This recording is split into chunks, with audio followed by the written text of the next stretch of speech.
اور جو نکاح ہوگا اس کے اندر دو چیزیں ہیں، ایک ہے گواہ اور ایک ہے اعلان۔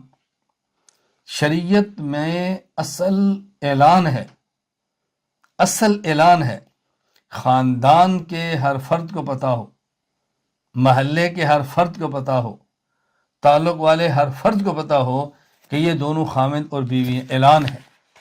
یہ جو گواہ ہیں یہ اس لیے ہیں کہ بوقت ضرورت ان کو پیش کیا جا سکے۔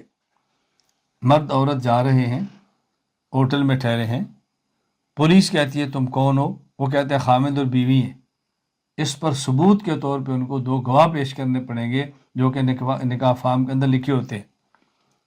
پورا مجمع تو پیش نہیں کر سکتے، لہذا یہ جو ہمارے یہاں چلا ہوا ہے کہ ماں کو بھی نہیں پتا، والد کو بھی نہیں پتا، دو گواہ بنا لے، چوری نکاح کر لیا اور کہتا ہے یہ نکاح میں دو گواہ کافی، نکاح ہو گیا، یہ انتہائی نازیبا بدترین حرکت اور شریعت کے مزاج کے خلاف ہے۔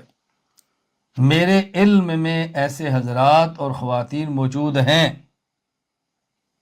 جن کا مجھ سے اصلاحی تعلق جڑا ہے، اور مجھے یہ بات بتائی گئی ہے کہ ہم نے ماں باپ کو بتائے بغیر دو گواہ بنا کر آن لائن نکاح کیا ہے اور وقت پر اس کا اظہار کریں گے۔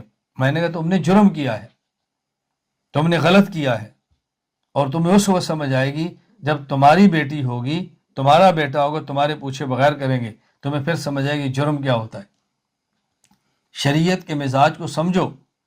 اصل یہ ہے کہ اعلان ہو، اعلان ہر کسی کو پتا ہو۔ یہ جو دو گواہ بنائے جاتے ہیں یہ تو بوقت مطالبہ، بوقت ضرورت ہے کہ جب ضرورت پیش آ جائے تو دو گواہ پیش کرو۔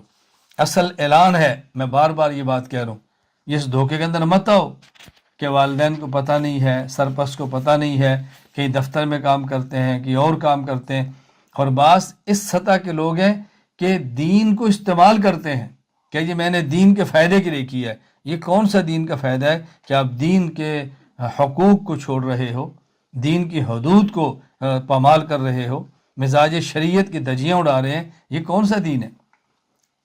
تو نکاح میں گواہ اور اعلان